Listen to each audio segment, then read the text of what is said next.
Sayyidina Zakaria. Sayyidina Zakaria doa minta keturunan, minta keturunan, minta keturunan.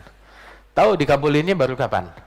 Dikabulkannya ketika dia doa di depannya Siti Maryam. Kullama dakhala 'alaiha Zakaria al-mihraba wajada 'indaha rizqa. Tahu gak artinya kullama? Kullama, tiap kali, tiap kali. Tiap kali Zakaria menjenguk Maryam di mihrab, selalu menemukan. Jadi itu kejadian menemukan makanan di tempatnya Siti Maryam, bukan cuma sekali, bukan cuma dua kali. Kullama, tiap kali. Tiap kali selalu ada makanan. Wajada indaha rizqa. Gal, ya Maryam, anna laki hadha? Dari mana ini? Galat, huwa min indillah. Dari Allah. Dari Allah. Inna Allah yarzuqu man yasha' bighairi hisab. Allah memberi siapapun yang dikehendaki tanpa hitung-hitungan. Hunalika, di situ. Di situ tuh. Bukan di sono, di situ. Depannya Siti Maryam, di tempat itu. Setelah kejadian itu, tiap kali Sayyidina Zakaria doa kepada Allah Subhanahu wa taala, Rabbi habli min ladunka dzurriyyatan thayyibah. Anugerahkan kepadaku dari Engkau dzurriyyah, keturunan yang baik. Kemudian ketika dia doa baru dikabulkan. Fanadathul malaikatu wa huwa qaimun yusalli fil mihrab. Ketika dia lagi salat di mihrab, berdiri dalam mihrab, maka dipanggil oleh malaikat, ya Zakaria, Allah memberikan bisyarah, kabar gembira kepadamu dengan ghulam. Kau bakal punya anak namanya Yahya. Belum bunting udah dikasih nama Yahya. Subhanallah. Belum ada USG, udah dikasih nama. Bunting aja belum. Namanya Yahya. Taib. Bentar dulu. Belum lahir, belum bunting. Namanya Yahya. Hakadha. Terus uniknya nih Siti Maryam, siapa yang nyangka coba? Siti Maryam bukan nabi, bukan rasul. Nggak ada nabi perempuan, nggak ada rasul perempuan. Jadi siapa gerangan, apa statusnya Siti Maryam? Statusnya adalah waliyah. Seorang waliyah, minal awliya. Minal awliya, yang mana doanya seorang nabi dikabulkan dengan berkat ini awliya. Keren nggak? Seorang waliyah, nabi cium tangan sama dia. Siapa ya? Nabi cium tangan? Ya anaknya, masa nggak cium tangan sama emak? Nabi Isa. Nabi Isa. Ada Siti Maryam. Terus di antara wanita-wanita yang kayak begini juga nih yang salihah, termasuk ibundanya Nabi Isa. Ibundanya Nabi Isa, tahu nggak? Dia juga waliyah, disebut di dalam Al-Quran.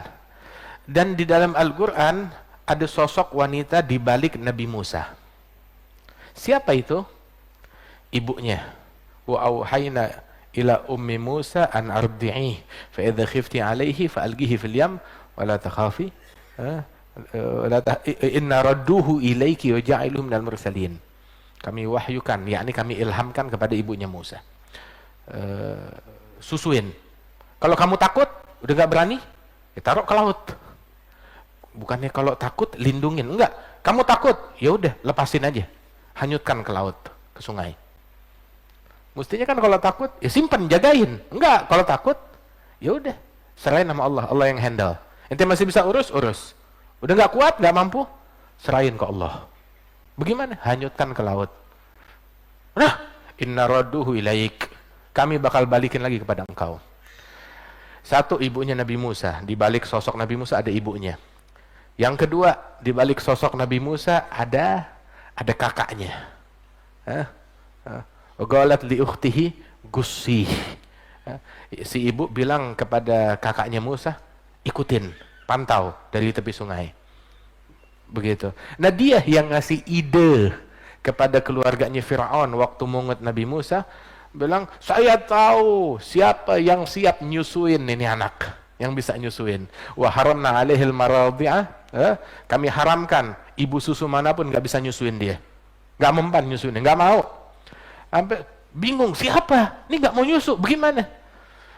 Tahu-tahu ini wanita ini, kakaknya Nabi Musa bilang, ada, saya kenal ahlul bait, yang penuh kasih sayang, yang baru aja kehilangan bayinya, dia siap menyusui, ayo bawa sini. Begitu dikasih ke uminya Nabi Musa, mau. Subhanallah, inna raduhu ilaiki. Coba dulu kalau nggak dihanyutkan, nyusuinnya diam-diam penuh ketakutan. Begitu dihanyutkan, nyusuinnya di istananya Firaun dapat gaji. Di istananya Firaun dapat gaji dari Firaun. Subhanallah.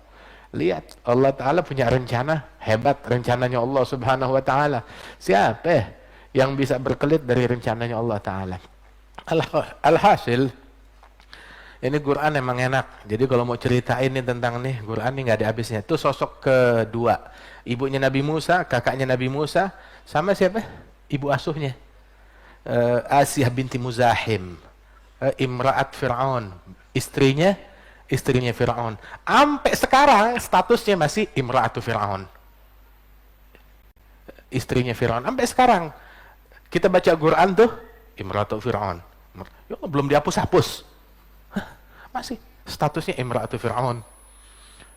Hidup di pusat kezaliman, di pusat kegelapan, di pusat kebusukan, tapi dia tetap berlian, harum, murni, suci, mulia. Asiyah binti Muzahim. Hakada. Sampai meninggalnya. Itu sosok ketiga. Ada lagi satu sosok lagi. Istrinya Nabi Musa. Istrinya Nabi Musa. Anaknya Syuaib. Yang Nabi Musa ketemu, mereka lagi ngangon kambing. Lagi ngapain? Bisnis. Punya peternakan kambing. Wanita, bisnis.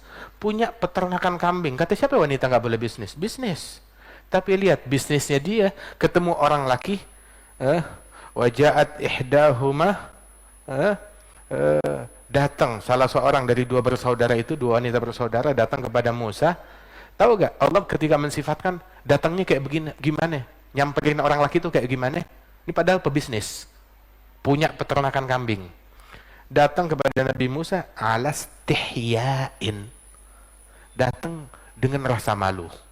Mau punya bisnis, mau punya pekerjaan, mau punya perusahaan, wanita silahkan, tapi rasa malu kamu itu lebih berharga daripada semua aset yang kita punya. Pertahankan. Harus punya rasa malu. Bisnis, rasa malu tetap harus dijaga. Ada batasan, tutup aurat, ada batasan dalam pergaulan, nggak bablas. Ini emansipasi versi Nabi Muhammad. Dari zaman Nabi Musa, Allah yang ngasih emansipasi kepada kita. Yang ngajarin tuh Allah Subhanahu wa Ta'ala. Begitu. Penistaan, penindasan terhadap kaum wanita, orang kafir yang buat, bukan orang Islam. Terus mereka penindas kaum wanita mau ngajarin kita haknya wanita. Nah, lu ente yang pada penindas kaum wanita, terus kita disuruh belajar hak wanita dari kamu. Yang bener aja. Kita belajar menghormati wanita dari Nabi Muhammad yang bilang sorganya kita di bawah telapak kaki wanita. Siapa? Ibu kita. Ibu kita. Kata.